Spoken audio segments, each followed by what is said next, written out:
नमस्ते दोस्तों, आज के इस वीडियो लेक्चर में हम पढ़ेंगे लॉरेंज फिट्जेट्स कॉन्ट्रैक्ट्स हाइपोथेसिस। यानी कि ये जो हाइपोथेसिस है ये एग्जैक्टली किसके बाद आई? ये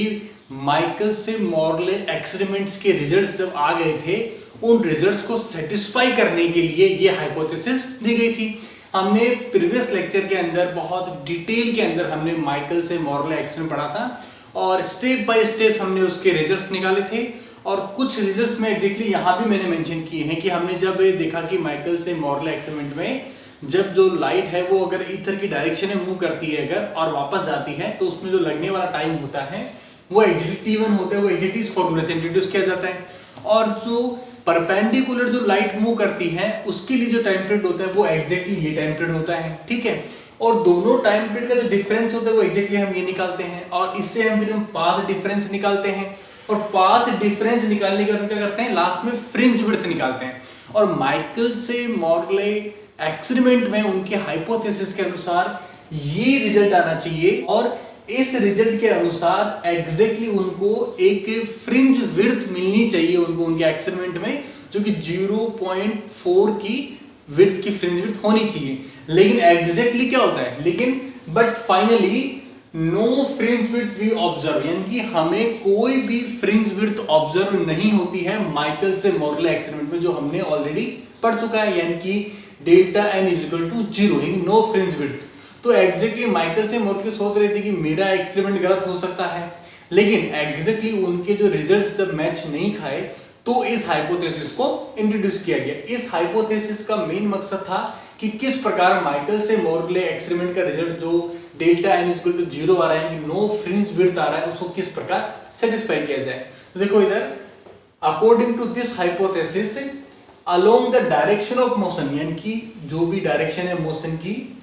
through the ether the size of all material bodies contracts, यानी कि इस हाइपोथेसिस के अकॉर्डिंग ईथर की जो डायरेक्शन है उस डायरेक्शन में कोई भी अगर मोशन करता है, कोई भी गति करता है अगर, तो उसकी लेंथ जो क्या होती है वो कॉन्ट्रैक्ट हो जाती है, मतलब लेंथ क्या हो जाती है,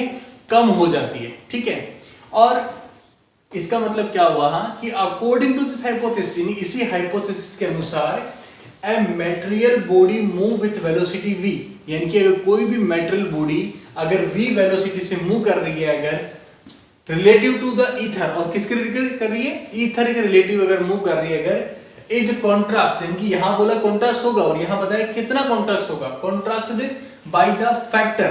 1 minus v square upon c square का रूट। तो एग्जैक्टली इस फैक्टर से वो लेंथ क्या होगी, कॉन्ट्रैक्ट होगी। तो एग्जैक्टली ये तो एक हाइपोथेटिकल हुआ और इस रिजल्ट का किस प्रकार यूज किया गया, यानी कि अकॉर्डिंग टू दिस हाइपोथेसिस अगर इस फैक्टर से अगर लेंथ कॉन्ट्रैक्ट होती है अगर, तो एग्जैक्टली लेंथ क्या बनेगी, यानी कि it mean that length of the body is reduce, और लेंथ क्या होगी, वो रिड्यूस हो जाएगी, कॉन्ट्रैक्ट हो गया, ठीक है। यानी कि जो लेंथ एग्जैक्टली हमें इस एक्सपेरिमेंट के अंदर जो लेंथ d हमें जो नजर आ रही है वो एग्जैक्टली इस हाइपोथेसिस के अनुसार d नहीं हो करके वो एग्जैक्टली क्या हो जाएगी, वो d डैश हो जाएगी, यानी कि वो एग्जैक्टली इस प्रकार होगी, यानी कि d डैश किस, इस कॉन्ट्रैक्ट के अनुसार, जो कि क्या होगा, ओरिजिनल लेंथ के साथ में ये फैक्टर जो होगा आपका क्या होगा, गुणा हो जाएगा। और एग्जैक्टली जो आपकी लेंथ यहाँ पर जो d बन रही थी, ठीक है, वो एग्जैक्टली क्या हो जाएगी, वो d डैश में कन्वर्ट हो जाएगी, ठीक है। तो exactly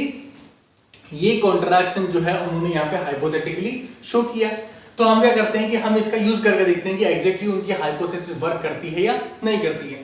but we put our hypothetical result in our यानी कि माइकलसन मॉर्ले एक्सपेरिमेंट रिजल्ट। तो हम उसको पुट करते हैं, देखो ये जो रिजल्ट है हमारा T1 जो टाइम पीरियड वो क्या था कि जब लाइट जो है वो क्या करेगी, या फिर जो अर्थ जो है वो ईथर की डायरेक्शन में मूव करती है, तो ये जो है वो फॉर्मूला एग्जैक्टली यहां होगा, T1 इज इक्वल टू, और d एग्जैक्टली किस में कन्वर्ट हो गया, d डैश में कन्वर्ट हो गया, यानी कि उसकी लेंथ क्या हो गई है, ईथर की रिलेटिव मोशन की वजह से कॉन्ट्रैक्ट हो गई है, यानी कि यहाँ पे d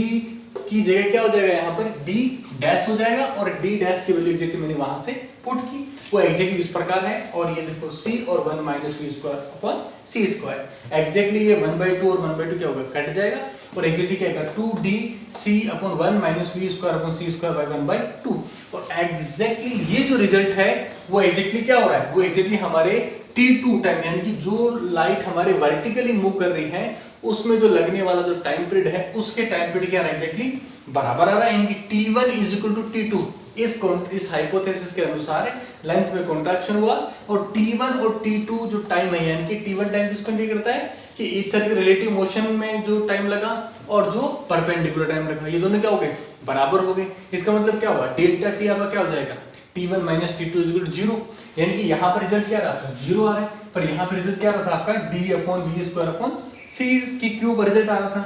similarly delta x path difference क्या हो जाएगा c delta t equal to again क्या हो जाएगा आपका 0, तो ये पाथ डिफरेंस यहाँ क्या आ रहा था d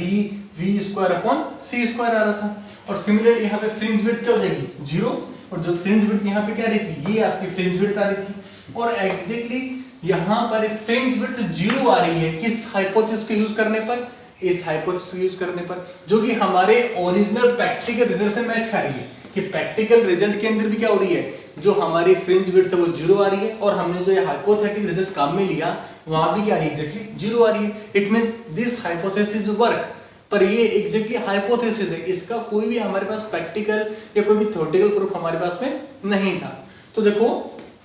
18 ईयर लेटर 18 साल बाद में this hypothetical result was true, और ये रिजल्ट 18 साल बाद में क्या हुआ सही हुआ। यानी कि एग्जैक्टली ये जो हाइपोथेटिक रिजल्ट दिया गया था वो एग्जैक्टली दिया गया था आपका